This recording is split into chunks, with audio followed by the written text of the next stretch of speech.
Good morning, everybody, and welcome to Conversations with the Soul. I'm Rita Hickman. I'm a shiatsu massage therapist, body-mind expert, as well as a master intuitive healer. And I do these great live streams on metaphysical topics and specifically on how the body-mind works in with everything, Monday through Friday at 8:15 on Facebook. So follow me or friend me, and you can be a part of the conversation. Because that's really what makes the biggest change in life, is when we all come together and we start talking about it all. Good morning, Guinevere. Nice to see you. Good morning, Vanessa. Nice to see you too.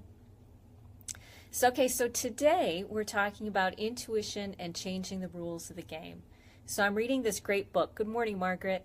I'm reading this great book called Barking Up the Wrong Tree.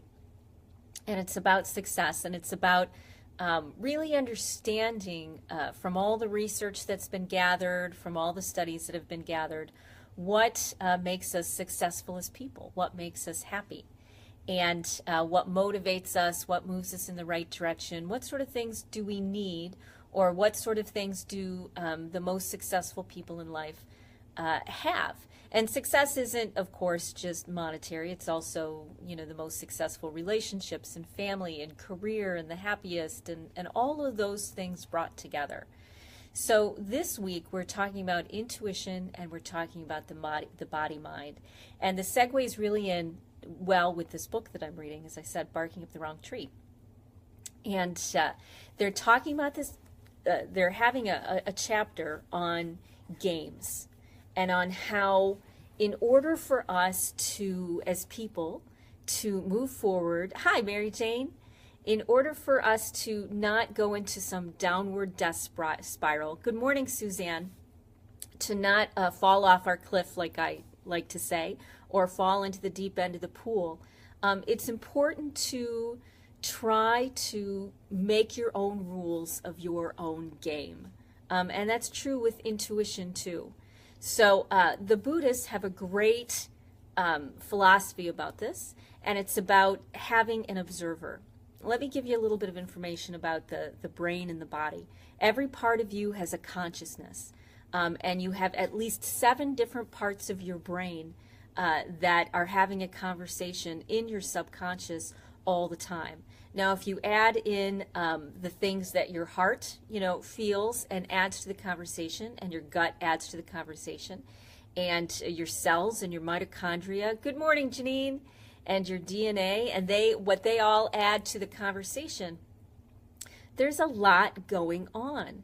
And one of them, in fact, multiple of them, could be considered the observer, where you can still have parts of you which are freaking out, or which are depressed, or which are angry, or frustrated, or aggravated, or joyful, and you can have one part of you that is able to keep a little bit of distance and see things from a little bit bigger perspective. As I said, in Buddhism, that's called the observer. Now, for a lot of us, good morning, Christian, for a lot of us, we weren't brought up recognizing that we had an observer, recognizing, everything seemed very real. And that's one of the things that tends to stop us in life, is as we go through life, we don't know the difference between things that we imagine and things that we actually experience. Our brain gets very confused. Hi, Ro, nice to see you. Our brain gets very confused about what's going on. And so as adults, if we want to start moving in a really positive direction, we have to start strengthening this observer part. And when you can make your observer look at life more of a game, it gives you just enough detachment that you can make better decisions. So, I'll give you an example. Yes, make your own rules for your own game, Susan. You are right on track. So, we look at life and we're told what we're meant to believe. We're told what something means. But the problem that happens is these rules, these games are being made up by other people. It helps serve their psyche, or it helps make them feel better about themselves or their sanity. We as people, we're pretty self-absorbed. We're thinking about what we want, what we need, what's going on. And as women, we were taught many times to take the rules that people tell us, letting other people create the game, accept what the rules are, and then we spend our lives trying to work within the rules until we get to the point where we just can't do it anymore. Our body starts to fall apart, our brain starts to go crazy, it doesn't stop spinning because we're trying to follow other people's rules because they're not doing it logically. They're doing it from their felt sense. They're doing it from what they consider their intuition. So intuition is a conglomeration of all of your thoughts, feelings, and experiences, beliefs, ideas, what's been imprinted on you. Your intuition is that conversation that's going on in your subconscious. And there's a couple ways that your conscious mind hears the voice in your subconscious. One is it's the loudest voice. If one person comes into the conversation and they have a really strong emotional reaction to something, they're going to overrule everybody. They're going to be the bully in the conversation. And it's the weakest one in our group that tends to drive the bus. We have to take care of the weakest ones. So our intuition can be overridden by feelings, thoughts, emotions that we have.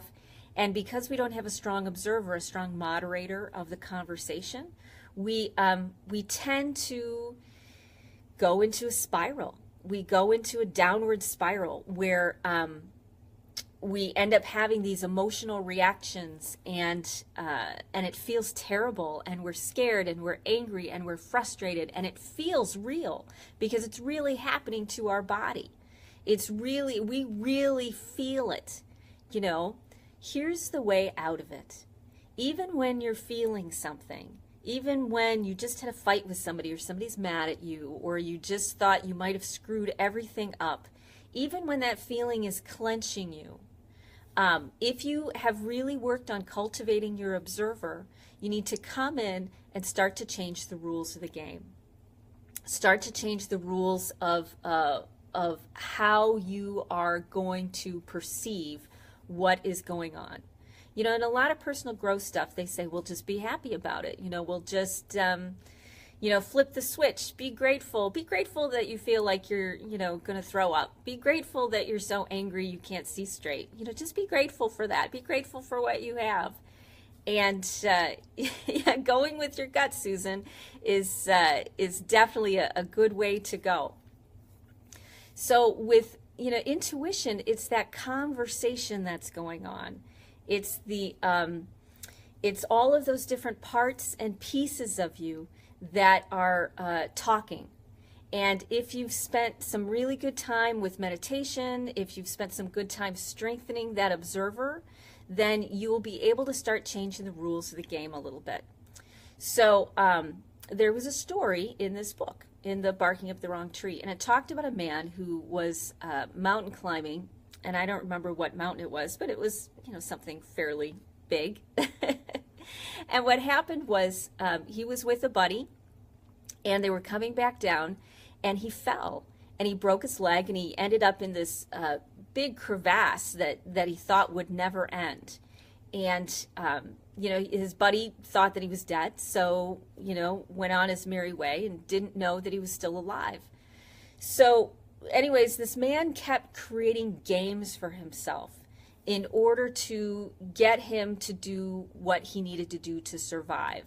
He could have sat there in the crevasse and thought, oh my God, this is it, I'm going to die, I give up. And he goes into that downward spiral, goes into the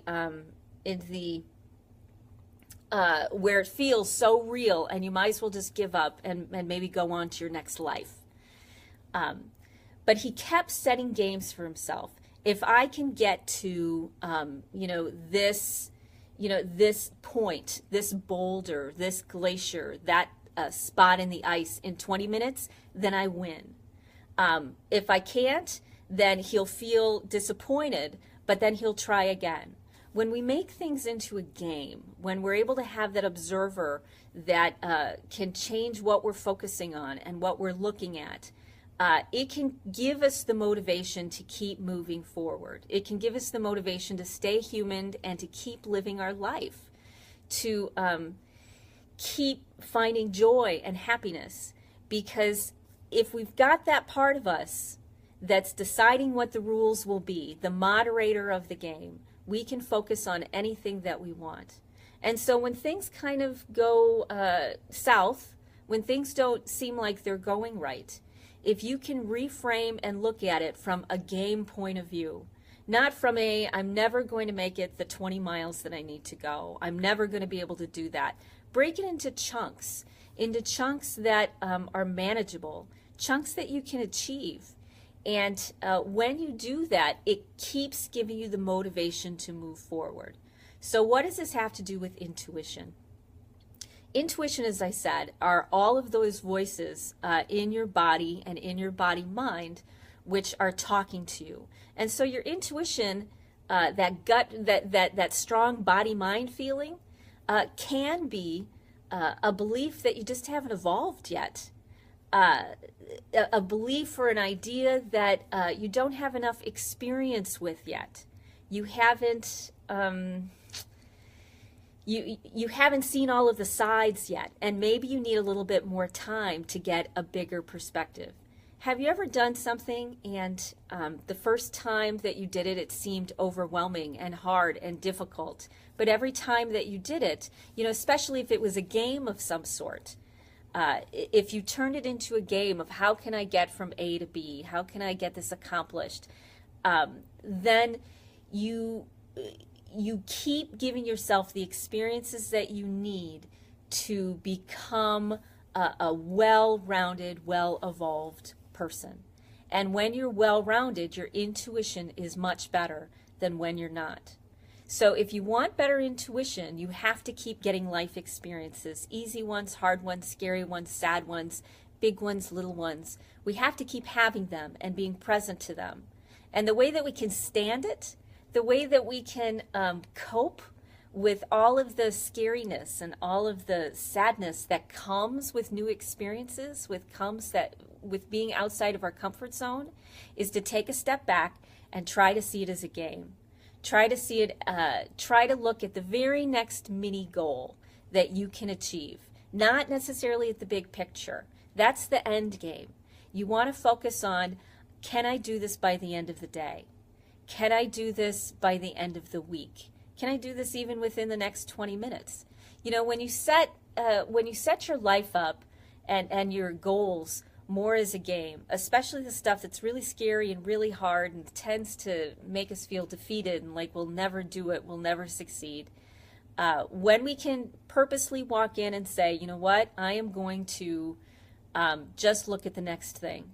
Maybe it's, I'm going to sit here and see what happens if I wait it out.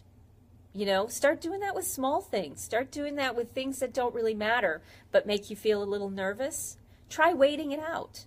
See what happens. Or maybe try moving towards it. Make small little gambits, almost like a gambler, where you test things out, where you try them. And you see, does this work? Does that work? Maybe this works. Maybe that works. And the more things that you try, the more successful you're going to be. Research and studies and over time have discovered that the way you become successful in life, the way you move forward, is by continuing to try different things. Continuing to pick yourself back up when it doesn't work out. And if you want to stay motivated, baby steps, exactly. If you want to stay motivated, you turn it into a game. You turn it into measurable things that you actually feel like you can achieve. And then when you achieve them, reward yourself in some way. Good morning, Sherry, nice to see you. Reward yourself by giving yourself 5 minutes of meditation, or by eating something healthy, or going for a walk. Reward yourself with something that will make you feel good and tell your body, mind, you know what, good job. I'm really proud of you that you tried something new. So, you know, for intuition, don't just think that you've got all the answers or that you'll never have the answers. Instead, think that you're on this journey and this path, and the more experiences you get, the better your intuition will be. Start looking at all of this stuff in as much of a game sort of perspective as you can. with a little step back and say, okay, what's achievable today? What can I do today? And then when you do it, when you succeed with that, reward yourself. Give yourself that little bit of pleasure and that little bit of good job, you really made it. And if you failed, if it was an epic failure and you screwed everything up, then just look at it as in, oh no, I failed. Good morning, Teresa. Nice to see you. Oh no, I failed. What am I going to try next time? Step by step is the key.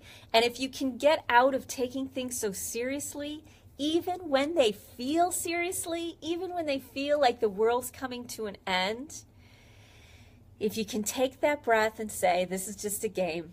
You know what? I'm playing it just like everybody else, and we're going to see how it turns out. I'm not saying that life isn't serious and life isn't hard. We're talking about keeping your sanity. We're talking about keeping you to the end of the road so that you don't give up. Yep, we're going to fail 1,000,000 times over. But if we believe that this game is winnable, and we get to decide what winning means, we get to decide what all of it is. It gives you the observer. It gives you the little bit of detachment that you need. It gives you the sanity and the rationality to make it to the end. You know, because I know we all end up feeling hopeless and helpless and angry and frustrated and aggravated at times. And they feel so real and so overwhelming. If you keep cultivating that observer part of you that can pipe up, that can be the mediator when all the voices are talking, and say, let's change the rules of the game. One of the things that always keeps me on track is when I'm going down one thought process, when I'm trying to solve something and my mind has really grasped onto it, I say to myself, you know what? You're completely looking in the wrong direction. This isn't even what we're talking about in this situation. And I realize that that it's something I'm not seeing. It's something I'm not aware of. And if I can stay open, if I can see it as playing, if I can see it as, wow, what will this bring to me? Even when you're feeling like it's all come to an end. If you've got that piece of you, you're going to keep your sanity. It doesn't make you happy-go-lucky. It doesn't make you, pie in the sky. It doesn't make you a fluffy bunny. It just gives you the wherewithal you need to keep moving forward. And if you keep moving forward, that's how you have success in life and relationships and love and family and all of that. If you've got that grit and you keep finding ways to motivate yourself and keep the success moving, then you're going to make it. So what's the story of the guy who, climbed out of the crevasse? He had a broken leg. He had all sorts of problems. He had landed on an ice bridge, and then he decided to try to climb further down from the rope that he was. And he found out at the bottom of the crevasse there was light. And even though he had a broken leg, he kept setting these mini goals to keep him moving forward. 20 miles later, he was able to get to base camp, crawled into base camp. And his buddy was able to find him. And he's still climbing mountains. He could have been dead. He should have been dead. Most of us would have been dead. But taking that next step will get you where you need to go. That's where willpower comes from, is when you, not when you're forcing yourself, but when you keep an open mind. Good morning, Kathy. When you keep an open and curious mind about what's going to happen next, that's how you end up really successful, both in life and in intuition, and that's how you make the best decisions, with that little bit of objectivity. So turn it into a game, create your own rules, and even when it seems overwhelming and hard and you feel stuck and it's scary and you're angry and your body's overreaction, overreacting to everything, and it feels so real, take a breath, change your perspective, change what you're looking at, and set a different goal. Maybe something like, you know what? I'm going to take 10 breaths, and then I'm going to take the next 10 breaths, and then I'm going to take the next 10 breaths until things shift and change and you're back in a better direction. So I hope that was helpful today on gamifying your life and your emotions and your intuition. And I'll see you tomorrow. I'm not quite sure what we'll talk about yet, but I'm looking forward to seeing you. If you love this, share, like, comment. Thank you, Susan. You're welcome. And let's really build this tribe of people who are trying to make a big impact in the world and live life differently than we've been. So, I'll see you tomorrow. Bye.